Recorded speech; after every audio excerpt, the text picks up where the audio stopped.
नमस्कार दोस्तों, ए CC preparation के यूट्यूब चैनल से का स्वागत है। अब दोस्तों हम लोग सीटेट मैथ 1 to 8 यानी कि पेपर फर्स्ट और पेपर सेकंड के विषय में एनसीईआरटी बेस्ड सिलेबस को हम लोग कवर कर रहे थे, जिस संदर्भ में हम लोगों ने पिछली वीडियो में घातांक एवं घात से संबंधित कुछ नियम देखे, कुछ रूल्स देखे।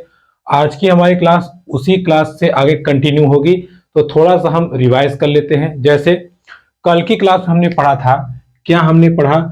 यदि यदि आधार बराबर हो, यदि आधार बराबर हो तो घातांक का रूल क्या रहेगा। जैसे मान लीजिए यदि a पावर b है और गुणा करना है a पावर c का।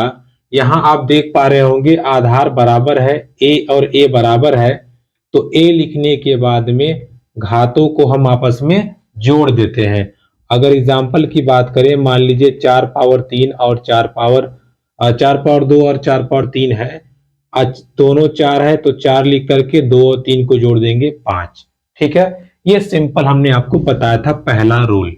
दूसरा रूल बात करें, अगर हम भाग की बात करें, मान लीजिए भाग की बात करें तो हमारा ये क्या हो जाएगा, a b माइनस सी। ठीक है, जिसमें b बड़ा होगा। जैसे मान लीजिए हमारे पास सवाल है 7 पावर 13, इसका भाग करना है 7 पावर 10 से। तो हमें क्या करना है, 7 गुणे 7, 7 गुणे 7 13 बार नहीं लिखना है, हमें बस सिंपली करना है 7 13, 13 में से 10 को माइनस कर देना है, 7 घाते 3 सही उत्तर इसका आ जाएगा। ठीक है, ये हमने दूसरा रूल हमने पढ़ा था। फिर मैंने आपको बताया था कि ये तो हो गया अगर आधार बराबर है। यदि मान लीजिए घात बराबर है तो हम क्या करेंगे? अगर मान लीजिए हमारी घात बराबर है, जैसे अब मान लीजिए सवाल आ गया a पावर c, इसका गुणा करना है b पावर c से। आप यहां पे देख पा रहे होंगे कि आधार तो बराबर नहीं है लेकिन घात बराबर है, तो हमें क्या करना है, इसका आपस में गुणा कर देना है और घात को ऊपर लिख देना है। ठीक है, ऐसे फॉर एग्जाम्पल हम कहें आपसे 5 घाते 3 गुणे 6 घाते 3 को हल कीजिए, तो 5 गुणे 6 कर दीजिए आप, कोष्टक लगा के घात को बाहर कर दीजिए, 30 घाते 3 इसका सही उत्तर हो जाएगा। ठीक है, इन सब का बहुत यूज आएगा अभी आगे। तो आप यहाँ पे देख पा रहे होंगे, यहाँ पे घात बराबर थी तो हमने इसका आपस में गुणा करके घात ऊपर लिख दिया। पहले वाले केस में आधार बराबर था तो हमने घातों को जोड़ दिया था। ठीक है, सिंपल यही चीज भाग में भी लगता है। मान लीजिए a power c b power c है, तो आप a बटे b पहले सिंपली भाग दे दीजिए, पावर c लिख दीजिए। ठीक है, जैसे मान लीजिए अगर आपको लिखा है 6 पावर 8 डिवाइड बाई 2 पावर 8, तो चुपचाप लिखिए आप 6 बटे 2 पावर 8। ठीक है, फिर इसको आप हल कर लीजिए। क्लियर हो गया? यहां तक मैंने आपको बता दिया था। और बताया था मैंने कि किसी भी संख्या के पावर अगर 0 है, कितनी भी बड़ी संख्या हो जिसके पावर 0 है, तो उसकी वैल्यू हमेशा क्या होगी, 1 होगी। ठीक है, फिर सम विषम हमने थोड़ी चर्चा की थी। अब आज की वीडियो हम आगे चर्चा करेंगे और अपने आगे वाले तथ्यों को समझेंगे। जैसे हमसे सवाल पूछता है, यदि घात पे घात लगा हो, यानी कि एक तो घात था ही, दूसरा भी घात आ गया, घात पर घात हो, तो हम क्या करेंगे? समझिएगा बात को, एकदम सिंपली समझिएगा। जैसे मान लीजिए हमने लिखा 5 घाते 2, तो आप बता देंगे 5 गुणे 5 25। चलिए, हमने कहा 5 घाते 2 गुणे 4, अब आप क्या करेंगे? 5 घाते 2 इसके घाते 4, अब हम क्या करेंगे? जरा बात को समझिएगा। क्या इसका मतलब ये नहीं होगा 5 2 5 घाते 2 5 घाते 2 5 घाते 2? अगर नियमानुसार देखा जाए तो 5 घाते 2 को हमें 4 बार लिखना है, 1 2 3 4 बार। अब हमारा नियम क्या है? अगर आधार बराबर है, अगर आधार बराबर है तो सभी घातों को हम क्या करेंगे? जोड़ देंगे, यानी कि मोटा मोटा हमारा आ जाएगा 5 घाते 8। क्लियर हो गया? 5 घाते 8। या इसको हम डायरेक्ट कर सकते हैं। डायरेक्ट क्या होगा? बस इन दोनों का आपस में गुणा कर दीजिए, 2 लिखने के बाद में 4 से गुणा कर दीजिए, 5 घाते 8 आ जाएगा। अभी ये गलती मत करिएगा कि 5 घाते 2 लिख के 4 से यहां गुणा कर दिया, नहीं नहीं नहीं नहीं, घात का गुणा घात में ही होगा। ठीक है, तो कितना हो जाएगा 5 घाते 8। क्लियर हुआ? ये कॉन्सेप्ट कहां से आया, क्लियर हुआ? आप जहां पे पढ़ेंगे किताबों में ये डायरेक्ट दे दिया गया है। क्या दे दिया गया है? यदि a पावर b इसके पावर c है तो आपको लिखेगा a पावर बी सी, या कहीं कहीं दिया है यदि a पावर m है इसके पावर n है तो ये हो जाएगा a पावर m n, यानी कि इन दोनों का आपस में गुणा हो जाएगा। और गुणा क्यों होता है या कॉन्सेप्ट कहां से आया ये मैंने आपको समझा दिया। क्लियर हो गया? अब आप ये रूल समझ गए। तो कुल मिलाकर के घात संबंधित कितना हमने रूल देखा? ये 2 रूल यहां थे, 2 यहां 4 हो गए। और यदि घात पर घात, अगर घात पर घात लगा हो तो हमने रूल क्या देखा?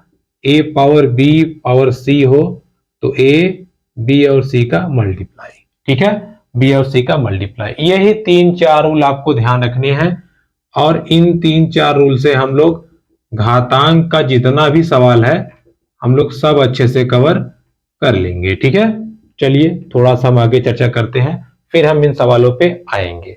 देखिए समझिएगा, जैसे आपसे सवाल पूछ लिया जाए, मान लीजिए सवाल आपसे दे दिया गया, एक सवाल हमने लिख के रखा है जो एनसीईआरटी बुक में दिया हुआ है। सवाल है आपका, देखिए इसको आपको सॉल्व करना है और इसको हम लोग सॉल्व करेंगे। कहाँ गया भाई? अरे सवाल यहीं तो लिखे थे, कहाँ गया? हाँ मिल गया। देखिए सवाल है 3 घाते m प्लस 1। ठीक है, 3 घाते m प्लस 1 गुणे 3 घाते 5, 3 घाते 5 बराबर, फिर आपका सवाल है 3 घाते 7। अब देखिए सवाल को समझिएगा, हमसे कहा है कि ऐसे सवाल आपको एग्जाम में खूब पूछता है दबा के, तो इसके लिए तैयार रहिए। 3 घाते m प्लस 1 है, 3 घाते 5 है, 3 घाते 7 है। हमसे कहा कि m की वैल्यू आप बताइए, m की वैल्यू क्या होगी। अब बात को समझिएगा, एकदम रूल के अकॉर्डिंग चलेंगे। यहां अगर आप देखें आधार आधार 3 और 3 है तो हमारा नियम क्या कहता है? अगर आधार बराबर है घातों को जोड़ दीजिए। चलिए जोड़ देते हैं, 5 प्लस 1 प्लस 5, ये घात इसमें जुड़ जाएगा, sorry m plus 1 plus 5 equal to 3 और 3 के घाते 7। क्लियर हो गया भाई? इन दोनों का घात आधार सेम था, बराबर था, तो हमने घात को जोड़ दिया, हमारा नियम यही है। अब बात को समझिएगा, 3 यहां भी है 3 यहां भी है, कैंसिल हो जाएगा और दोनों के दोनों घात क्या हो जाएंगे आपस में? बराबर। m plus 1 plus 5 equal to 7। अब हो जाएगा m plus 6 equal to 7, m equal to 7 इधर माइनस 6 यानी कि 1। m की वैल्यू कितनी आ गई? 1 आ गई। ठीक है, कितनी आ गई? 1।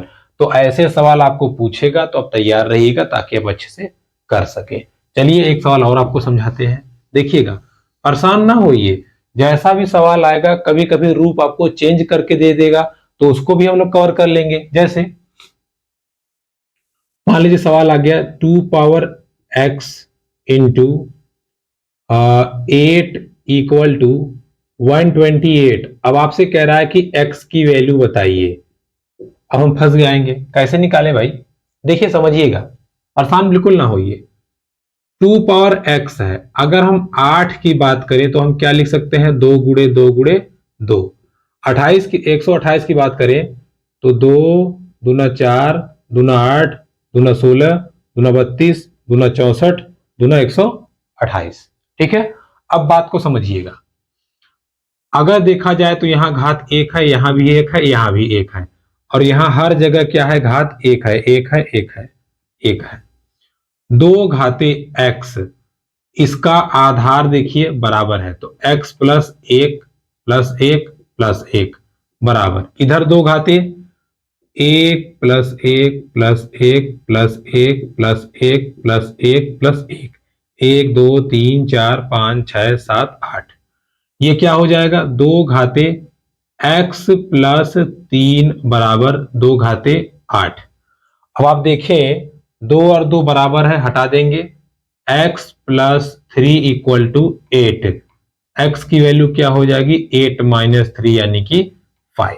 ठीक है, तो आपसे कभी रूप चेंज करके देगा वहां से निकाल लीजिएगा, रूप चेंज करके नहीं देगा तो हमारा आसान हो जाएगा, हम आसानी से निकाल लेंगे। ठीक है, ऐसे क्वेश्चन आपको खुद दबा के मिलेंगे, प्रैक्टिस आप कीजिएगा, नहीं तो हम क्लास में करवाएंगे जरूर। ठीक है, चलिए अभी हम घात और घातांक से संबंधित कुछ और नियमों को समझ लेते हैं, फिर हम आगे बढ़ेंगे। जैसे समझिएगा, नियम बनाता है बड़ी संख्याओं को मानक रूप में लिखना। बड़ी संख्याओं का मानक रूप, देखिए ये मानक रूप क्या है हम समझाते हैं, परेशान ना होइए। देखिए जैसे आपसे कह देगा 5 2 3 6 7, इसका मानक रूप लिखिए। अब ये मानक रूप क्या है और कैसे है, हम कैसे करेंगे इसको समझते हैं। देखिए मानक रूप मतलब ये होता है 10 की घात में लिखना है। अब ये 10 की घात क्या है, हमारे लिए लफड़ा हो गया।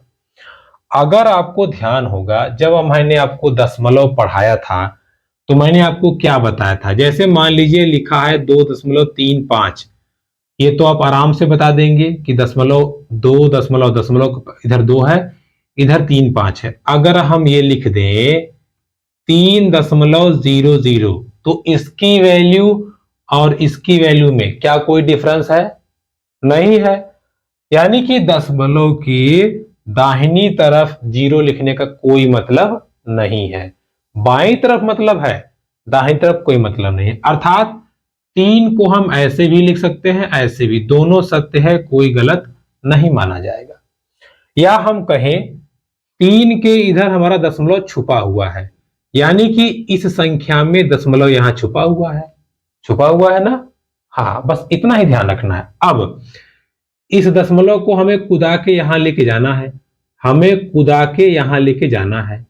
अगर हम कुदा के यहां लेके जाएंगे तो हमारी ये संख्या क्या हो जाएगी, ऐसे हो जाएगी। लेकिन कितना खाना गया है, 1 2 3 4, बस आपको लिख देना है 10 के घाते 4, और यही स्टैंडर्ड फॉर्म है। क्या है, स्टैंडर्ड फॉर्म। समझ में आया आपको? सुनिए, पहले दशमलव, बात को ध्यान रख रहेगा, बड़ी संख्या को चेंज कर रहे हैं, छोटी संख्या को जस्ट इसका रिवर्स होगा, उल्टा बड़ी संख्या को चेंज कर रहे हैं। बड़ी संख्या को चेंज करना है, दशमलव पहले ढूंढेंगे, दशमलव बिल्कुल अंतिम में होता है। अब अंतिम में से इसको एकदम भगा के लेके जाना है, एकदम किनारे पहले वाले के पास में भगा के ले गए, जितना खाना भगा के लेके जाएंगे उतना ही घात 10 पे यहां गुणा हो जाएगा, और यही हमारा क्या होता है, स्टैंडर्ड रूप यानी कि मानक रूप। अब एक और दो एग्जांपल देते हैं, आपको समझ में आ जाएगा ऑटोमेटिकली, परेशान होने की जरूरत बिल्कुल नहीं है। ठीक है, चलिए समझते हैं। हमको इसको स्टैंडर्ड रूप में करना है। अगर इसको स्टैंडर्ड रूप में करना है तो हमको ये करना पड़ेगा, कंफ्यूज ना होइएगा, दशमलव यही आएगा, यहां नहीं लाना है, यहां नहीं, यही लाना है एकदम किनारे पे। अब देखिए जरा कितना खाना कूदा है, 1 2 3 4 5 6, तो 10 घाते 6, यानी कि जब दशमलव इस तरफ जाता है बाईं ओर जाता है तो प्लस की घात बढ़ती है, किसकी, प्लस की घात बढ़ती है 10 पे। 10 पे किसकी घात बढ़ती है, प्लस की घात। तो समझ में आपको आ गया, कोई दिक्कत नहीं है। ठीक है, अब जैसे हम कह दें 3.25 को मानक रूप में लिखिए। अब ये तो मानक रूप में पहले से है, सामान्य रूप में लिखिए। हमने कहा इसको आप लिखिए सामान्य रूप में। तो इसका मतलब क्या है, इसका मतलब ये है कि इसमें हमें 10 के घाते 2 से गुणा करना होगा, तभी तो दशमलव इधर भाग के आएगा। ठीक है, सामान्य रूप मतलब दशमलव को इधर करना, मानक रूप मतलब उधर करना। ठीक है, क्लियर हो गया आपका? चलिए, सामान्य रूप और मानक रूप को मैंने आपको समझाया थोड़ा सा। अब जरा यहीं पे छोटी संख्याओं को समझ लीजिए। देखिए बड़ी संख्याओं का क्या था, हमें दशमलव ढूंढना था, उसके बाद में जितना इधर दशमलव आएगा 10 के पावर बढ़ा देना था। लेकिन छोटी संख्या मतलब ऐसे लिखा रहेगा 0.056, इसको मानक रूप में करिए। अब आप फंस गए, दशमलव तो यहां पहले से है, लेकिन छोटी संख्या को बोला है तो दशमलव को इधर लेके आइए और इसके बीच में लगाइए, तो क्या हो जाएगा, ये हो जाएगा 5.6। ठीक है, अब यहां जीरो लिखने का तो कोई मतलब रह नहीं गया, हटा दीजिए। गुणे 10 के पावर कितना इधर आए हैं आप, 1 2 3, तो क्या 10 के पावर 3 सही है? आप खुद बताइए। जब दशमलव उधर जा रहा था तो 10 घात प्लस हो रहा था, दशमलव इधर आ रहा है तो 10 घात माइनस हो जाएगा। और ये क्या है, स्टैंडर्ड फॉर्म है या छोटी संख्या का मानक रूप है ये हमारा। क्लियर हो गया? चलिए एक और एग्जांपल समझ लीजिए। 0.0056 अच्छा ये तो था 0.000032, इसको हमें करना है मानक रूप में। करते हैं। 3.2 लाने के लिए क्या करना पड़ा हमें, ये कूद के यहां आया, 1 2 3 4 5, 5 पे गया, यानी कि 10 की घाते -5, प्लस नहीं रहेगा -5, यानी कि जब दशमलव दाईं ओर आता है तो निशान क्या लगता है, माइनस, और जब दशमलव बाईं ओर जाता है तो निशान क्या लगता है, प्लस। ठीक है, किस पे, 10 की घात पे, 10 की घात पर। क्लियर हो गया? मानक रूप या स्टैंडर्ड रूप आप समझ गए। इसी को अब देखिए, कभी आपसे मानक रूप पूछ लेगा, कभी आपसे सामान्य रूप पूछ लेगा। जैसे हम समझाते हैं, पहले हम मानक और सामान्य को थोड़ा सा सिंपल कर देते हैं। देखिए, हमने आपसे सवाल दिया 6 2 5 3, इसको आप करिए मानक रूप। तो पहले ध्यान दीजिए, ये बड़ी संख्या है कि छोटी, बड़ी संख्या है। मानक रूप करना है, दशमलव यहां रहता है, 1 2 3 यहां चला जाएगा, 6.253 गुणे 10 के पावर 1 2 3, 3 उधर गया है तो 10 के पावर -3 रहेगा कि +3 रहेगा, आप सोच के बताइए। दशमलव हमारा इधर गया है, बाईं तरफ, बाईं तरफ, बाईं तरफ, तो क्या रहेगा, प्लस। क्या रहेगा, प्लस। ठीक है, अब मान लीजिए संख्या आपके पास है 0.3 नहीं 0.3, इसको हमें करना है मानक रूप में। अब फंस गया मैटर, दशमलव हमें लाना है 1 2, यहां लाना है यहां, यानी कि 3.0 लिखिए मत लिखिए कोई फर्क नहीं पड़ता, गुणे 10 के पावर 1 2, 2 इधर आया था तो -2। ठीक है, इस चीज को ध्यान रखिए, ये सवाल पूछता है एग्जाम में। जैसे सवाल पूछ लेगा 3.2 10 के पावर -3 को सामान्य रूप में करिए। अभी हम लोग पढ़ रहे थे मानक रूप, ये सामान्य रूप क्या आ गया, कुछ नहीं, ये कहां से आया था, जहां से आया था वही कर दीजिए। ये हो गया संख्या, ये है दशमलव, -3 मतलब ये इधर 3 खाना आया है तो 1 खाना यहां हो गया। ठीक है, 0 0 0 लगा देते हैं। देखिए यहां से अगर गया यहां 1 खाना, 2 खाना, 3 खाना, यानी कि यहां से आया था ये, तो इसका सामान्य रूप क्या हो जाएगा, ये हो जाएगा। जरा आप देखिए, इसको अगर हम सॉल्व करेंगे मानक रूप में तो क्या ये नहीं आ जाएगा, यही ना आएगा। तो जब हम सामान्य रूप और मानक रूप की बात करेंगे तो 10 की घात पे प्लस और माइनस लगता है। जब दशमलव दाहिनी तरफ भाग जाएगा, दाहिनी तरफ भाग जाएगा, यानी कि यहां से जब इधर आ जाएगा तो घात माइनस में, और यहां से चला गया तो प्लस में। क्लियर?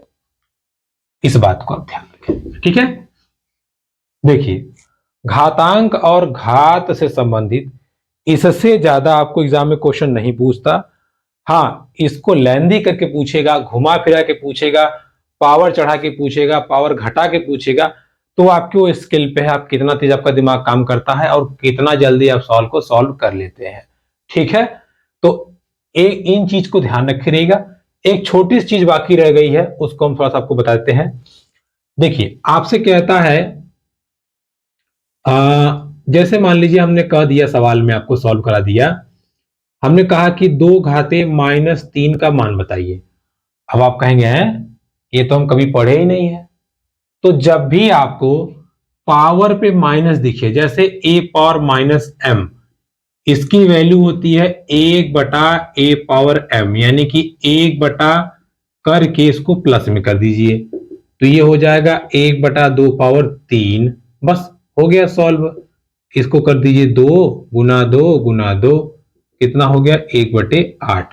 ठीक है, यानी कि जब पावर माइनस में आ जाए, जब पावर माइनस में आ जाए तो उसको अगर हमें प्लस करना है तो हम नीचे से ऊपर कर देंगे, प्लस हो जाएगा। जैसे हमने कह दिया, मान लीजिए अब ये लिखा है, तो इसको क्या करना है, फिर इसको हम करेंगे एक, ये करेंगे, देखिए 1/2 पावर 8, या डायरेक्ट ये ऊपर चला जाएगा, 2 पावर 8 हो जाएगा। अर्थात इंडिविजुअली हम कह सकते हैं, क्या कह सकते हैं, हम ये कह सकते हैं a पावर -m को 1/a⁻m लिख सकते हैं, या a पावर m को हम a/a⁻m लिख सकते हैं। ठीक है, दोनों हमारे लिए वैल्यूएबल है। जैसे 3 पावर -8 है, यानी कि माइनस लगा है, प्लस में करना है 3 पावर 8। ठीक है, हो जाएगा। आप देख लीजिए सवाल को, फिर हम आगे बढ़े।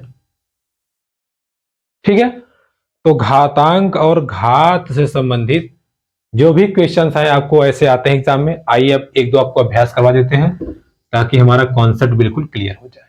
ठीक है, एकदम अच्छे से करिएगा, परेशान ना होइएगा, सभी के सभी रूल हम अप्लाई करेंगे एक एक दो दो करके। सवाल है हमारा 5 पावर 3, 2 पावर 3, 3 पावर 3, इसको सॉल्व करिए। ठीक है, इसका घातांकी रूप लिखिए। अब आप जरा ध्यान से समझिएगा, आधार बराबर नहीं है यानी कि ये रूल नहीं लगेगा, घात बराबर है यानी कि ये रूल लगेगा।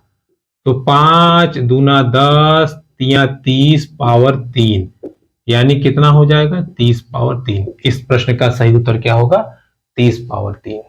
क्लियर, चलिए आगे बढ़ते हैं। हमने कहा 5 पावर x बटे 5 पावर -3 बराबर, बात को समझिएगा, बराबर, मान लीजिए हमने लिखा 600, मान लीजिए छोड़िए 5 पावर 10। ऑप्शन ने कहा x का मान बताइए, किसका, x का। कैसे करेंगे आप, बात को समझिएगा। आधार आधार बराबर है, आधार आधार बराबर है, क्या नियम लगेगा हमारा, 5x -3, यही नियम है भाई। ये माइनस लगा है तो हम क्या करें, हमें तो नियम से ही चलना है, b - c करना है, माइनस हमने कर दिया, बराबर 5 घाते 10। ये माइनस माइनस प्लस हो जाएगा, x + 3 5 घाते 10। देखिए ये बराबर हो गया, कैंसिल कर दीजिए, x + 3 बराबर 10, यानी कि x बराबर 10 - 3 यानी कि 7। कितना उत्तर आया, 7। ठीक है, तो इस पे हमने प्रैक्टिस कर लिया, हमने उस पे प्रैक्टिस कर लिया। अब थोड़ी बहुत और चीजें हैं, उस पे हम थोड़ा सवाल सॉल्व करते हैं। देखिए बात को समझिएगा, सवाल है आपका 2 घाते 3x इंटू 4 घाते 0 बराबर 2 घाते 3x इंटू 4x बराबर 2 घाते 9। इसमें हमें x की वैल्यू निकालनी है। बात को समझिएगा। अब कुछ लोग गलती क्या कर देंगे, फटाक्स करेंगे 2 घाते 3x गुणे 2 घाते 2 बराबर 2 घाते 9। यही सवाल गलत हो गया। कैसे गलत हो गया, बात को समझिएगा। देखिए कहां गलत हुआ, 2 घाते 3x तो सही है भैया, 4 घाते 0 है, और किसी भी संख्या के पावर अगर 0 है तो उसकी वैल्यू 1 हो जाएगी, तो ये हो जाएगा 1। अब ये 2 घाते 9, अब सिंपली कर दीजिए, 2 घाते 3x बराबर 2 घाते 9, 2 2 से कैंसिल, 3x बराबर 9, x बराबर 9/3, यानी कि इसका उत्तर कितना आ जाएगा 3। ठीक है, तो सवाल को, क्वेश्चंस को उसके अकॉर्डिंग पहले पढ़िए, समझिए, फिर सॉल्व कीजिए, नहीं तो पूरा गोबर गाबल हो जाएगा। ठीक है, चलिए आगे बढ़ते हैं। एक दो सवाल और देख लेते हैं। जैसे मान लीजिए दिया है 5 घाते 3 घाते 6, इसमें आपसे सवाल पूछा या मान लीजिए पूछा 5 घाते 13, इसको सॉल्व करिए। कैसे करेंगे देखिए, बराबर 5, ये दोनों घात है, घात के ऊपर घात है, तो हमने क्या बताया था, इसका आपस में गुणा कर दीजिए। 5 घाते 13, ये कितना हो जाएगा 5 घाते 18 और 5 घाते 13। अब 5 देखिए आधार सेम हो गया, तो 5 घाते 18 माइनस 13 यानी कि 5 घाते 5, और यही इस प्रश्न का सही उत्तर होगा। क्लियर है? तो ऐसे सवाल जब भी एग्जाम में आपको है, आप धड़ाधड़ लगा दीजिएगा, कोई टेंशन वाली बात नहीं है, आराम से हो जाएगा। अब देखिए एक सवाल आपको समझा रहे हैं, समझिएगा। मान लीजिए सवाल आपको दे दिया गया 81 गुणे 2 के पावर 5 गुणे 125, इसको सॉल्व करना है। 3 घाते 3 गुणे 64 गुणे 5 घाते 2। अब देखिए इस सवाल को दे दिया सॉल्व करने के लिए, हमें घातांक का सवाल है, हमें करना घातांक से ही है। सबसे पहले छोटी से छोटी घातांक संख्या को घातांक के रूप में लिख लीजिए। जैसे 81 को हम क्या लिख सकते हैं, 3 गुणे 3 गुणे 3 4 बार। ठीक है, क्या लिख सकते हैं, 3 गुणे 3 गुणे 3 4 बार। और ये तो पहले से घात में, इसको रहने दीजिए। ये हो जाएगा 5 गुणे 5 गुणे 5 125। इसकी बात करें तो 3 गुणे 3 सही है। 64 की बात करें तो 2 दूना 4, दूना 8, दूना 16, दूना 32, दूना 64, और ये 5 घाते 2। आगे बढ़ जाते हैं। 3 घाते 4 गुणे 2 घाते 5 गुणे 5 घाते 3 बटे 3 घाते 3, 2 घाते 1 2 3 4 5 6 हो गया, और गुणे 5 घाते 2। अब जरा बात को ध्यान से समझिएगा। देखिए आधार बराबर है तो घटा देंगे 4 माइनस 3, नियम यही है। गुणे 2 घाते 5 है, 2 घाते 6 है, तो 5 माइनस 6 गुणे 5 घाते 3 है माइनस 2 है।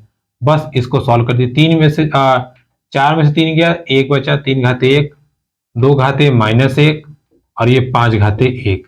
यानी कि मोटा मोटा हम देखें तो ये आ जाएगा 3 गुणे 2 पावर माइनस 1 को हम इस नियम के अनुसार नीचे लेके चले जाएंगे तो 1/2 हो जाएगा, और गुणे 5 यानी कि 5 तिया 15/2। तो इस सवाल का सही उत्तर हो जाएगा 15/2। ठीक है दोस्तों, अब हमने घातांक एवं घात से संबंधित सभी नियम्स को एनसीईआरटी बुक्स क्लास 6, 7, 8 के अनुसार पढ़ लिया है। तो हमारा टॉपिक आज का यहीं पे समाप्त होता है। वीडियो पसंद है तो please like, comment, share, subscribe my YouTube channel. धन्यवाद।